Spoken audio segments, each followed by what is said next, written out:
जय श्री राम। शंखनाद में आपका स्वागत है। आम आदमी पार्टी में इस वक्त वीडियो वॉर चल रही है।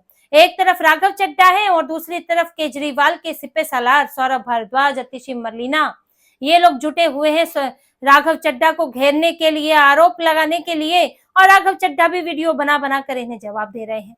लेकिन ये आपसी जंग के अलावा इनकी जो जवानी जंग चल रही है, इसके अलावा केजरीवाल के साथ एक बड़ा संकट खड़ा हो गया है। अरविंद केजरीवाल ने भले ही राघव चड्ढा को समय देने से इनकार कर दिया, उपनेता पद से उनको हटा दिया है राज्यसभा में, लेकिन एक सांसद की सीट उनके हाथ से निकल गई है।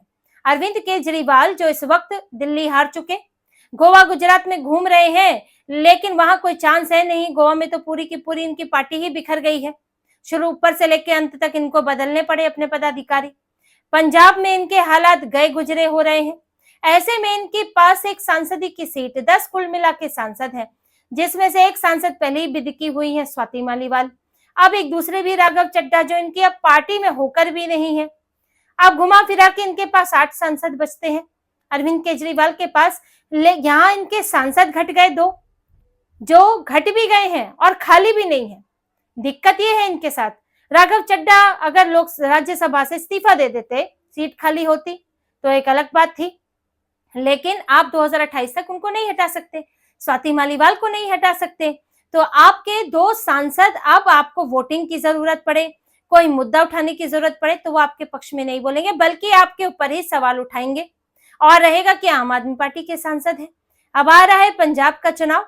राघव चड्ढा ने एक तरह से ये उन्होंने संकेत दे दिया है कि वो पंजाब में ही एक्टिव होने वाले हैं। उन्होंने जो वीडियो जारी किए हैं उसमें उन्होंने कहा, पंजाब मेरी मिट्टी है, मेरा घर है, मेरे प्राण है, और मैंने पंजाब के मुद्दों को मैं लगातार उठाता रहा हूं। देखिए हुआ क्या, पहले तो राघव चड्ढा कई मुद्दे ऐसे उठा रहे थे जो जैसे एयरपोर्ट में खाना महंगा मिलना, रिचार्ज 28 दिन का क्यों होता है, गिग वर्कर्स की समस्या, ये सब मुद्दे वो अपनी शादी के बाद जब लौटे तो उन्होंने ये सब उठाना शुरू किया।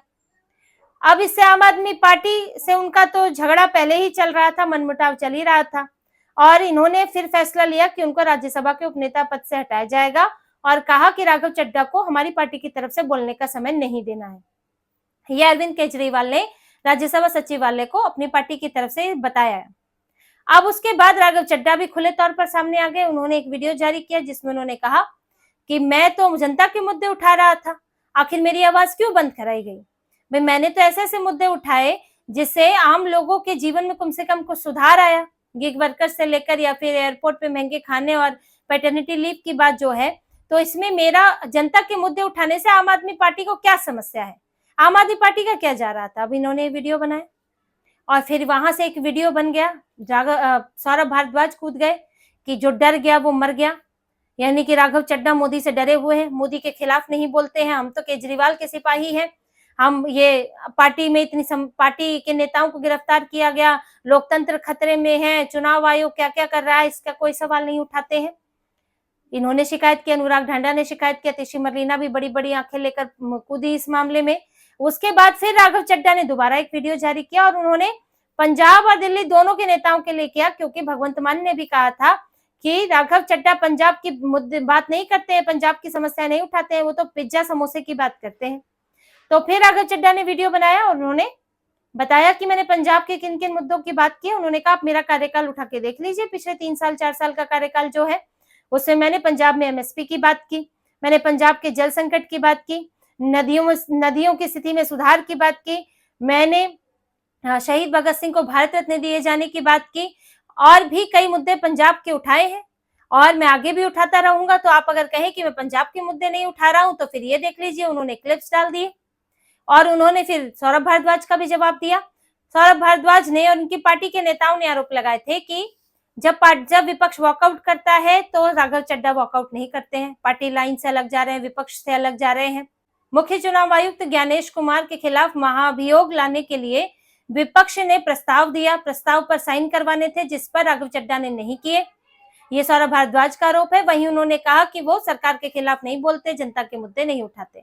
अब इस पर राघव चड्ढा ने चुनौती देकर कहा कि आप पहले ये बताएं कि मैंने इतने सालों में जो मैं राज्यसभा में था, क्या मैंने एक बार भी जब विपक्ष ने वॉकआउट किया है तो मैंने नहीं किया हो? राज्यसभा में तो सीसीटीवी है, आप उसमें से मुझे बता दीजिए मैंने कब वॉकआउट नहीं किया। और उन्होंने कहा कि जो महाभियोग प्रस्ताव है उसमें मुझसे ना तो किसी ने आधिकारिक तौर पर ना ही अनाधिकारिक तौर पर साइन करने के लिए नहीं कहा, और हमारी पार्टी के ही 4-5 नेताओं ने साइन नहीं किए हैं, तो सिर्फ मेरा ही नाम क्यों लिया जा रहा है?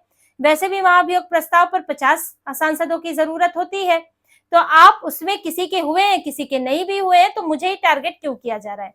फिर उन्होंने जनता के मुद्दों की बात कही।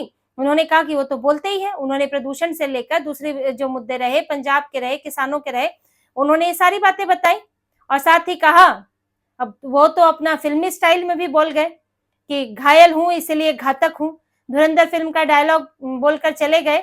और ये भी कहा कि पिक्चर अभी बाकी है। तो राघव चड्ढा आगे अपने लिए तो प्लानिंग कर ही रहे हैं, लेकिन यहाँ पर केजरीवाल की कुछ प्लानिंग गड़बड़ा रही है। देखिए, पंजाब चुनाव है तो वहां पर राघव चड्ढा अब बीजेपी की तरफ जा सकते हैं, या फिर अब वो कांग्रेस की तरफ जा सकते हैं, या जो जिसका भी वो जाने की सोच रहे होंगे या फिर कोशिश करेंगे। लेकिन क्योंकि वो आम आदमी पार्टी का एक बड़ा चेहरा है, केजरीवाल के पुराने राजदार हैं, उस समय से हैं जब वो केजरीवाल के आम आदमी पार्टी के चार्टेड अकाउंटेंट हुआ करते थे। इनके सब वही खाते, क्या आ रहा है, कहाँ जा रहा है, कैसे आ रहा है, क्यों आ रहा है, ये सब जानकारी है उन्हें। अब कोई पार्टी का पुराना भरोसेमंद चेहरा कुछ कहता है तो इससे पार्टी के ऊपर सवाल खड़े होते हैं, और ऊपर से वो आप ही की पार्टी में रहकर। तो अभी जो राघव चड्ढा है वो इनके लिए पंजाब में समस्या खड़ी कर सकते हैं, और फिर राज्यसभा की सीट तो एक केजरीवाल के हाथ से चली ही गई।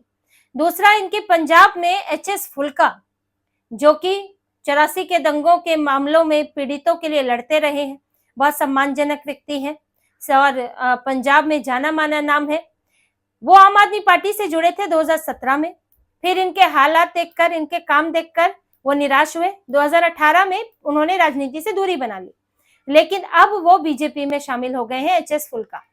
और उन्होंने भरोसा जताया कि पंजाब की जो समस्याएं हैं उसमें बीजेपी कुछ बेहतर कर सकती है, वरना तो अब वो जिस पार्टी में थे उसने तो कुछ किया ही नहीं है। तो एचएस फुल्का का जाना भी यहाँ केजरीवाल के लिए पंजाब में झटका है, क्योंकि उन्होंने एचएस फुल्का को बनाया था विपक्ष का नेता। जिस समय आम आदमी पार्टी यहाँ पंजाब में उतरी थी, जीत तो नहीं पाई थी, लेकिन विपक्ष का नेता एचएस फुल्का को बनाया। एक बहुत ही कह सकते हैं जैसे अन्ना हजारे इनके लिए एक इनको ईमानदार छवि दी, लोगों का भरोसा रहा इनके ऊपर।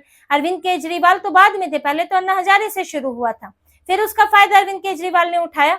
इसी तरह से एचएस फुल्का जैसे सम्मानीय व्यक्ति और जाने माने व्यक्ति पीड़ितों के लिए न्याय की लड़ाई लड़ रहे हैं, ऐसे लोग जो हैं जुड़ते हैं तो लोगों का भरोसा बनता है। लेकिन जब ऐसे ही लोग पार्टी से अलग होते हैं तो लोगों का भरोसा भी टूटता है।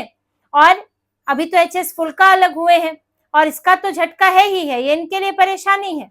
दूसरा, यहाँ इनकी पार्टी में जो बगावत चल रही है, जो विधायकों का हाल है, एक कुछ तो अभी इनको इस्तीफे देने पड़े, कोई भ्रष्टाचार में फंस रहा है, कट्टर ईमानदार पार्टी के बेईमान विधायक कोई भ्रष्टाचार के मामले में फंसता है, कोई इनकी पार्टी पर ही आरोप लगा देता है तो उसके ऊपर फिर रेप का आरोप लग जाता है। तो यहाँ बड़ी सिर्फ उटव्वल है पार्टी के अंदर इस वक्त। भगवंत मान तो जैसे तैसे अभी तक कुर्सी इन्होंने बचा ली है, और यहाँ चर्चा तो बहुत थी, लेकिन अपनी कुर्सी उन्होंने बचाई कि अब अगर हटा देंगे तो बैठाएंगे किसे, और वहां भी समस्या हो सकती है किसी को बैठाने में, तो बड़ा ही पार्टी में भूचाल आ सकता है।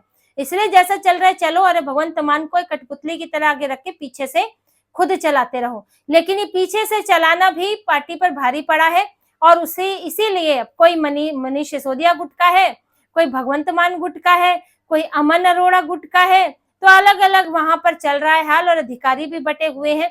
तो अरविंद केजरीवाल भले ही इस वक्त गोवा और गुजरात में लगे हैं, लेकिन यहाँ दिल्ली और पंजाब में उनकी टेंशन बढ़ी हुई है, क्योंकि उनके बड़े नेता, उनकी पार्टी का चेहरा और उनसे पुराने जुड़े हुए लोग अब उन्हें छोड़कर जा रहे हैं, जिससे सीधे सीधे उन्हें पंजाब चुनाव में खतरा नजर आ रहा है। तो इसी तरह की और खबरें और विश्लेषण आपके लिए लाते रहेंगे। हमसे जुड़े रहिए, सब्सक्राइब कीजिए, कमेंट कीजिए। बहुत बहुत धन्यवाद। जय श्री राम।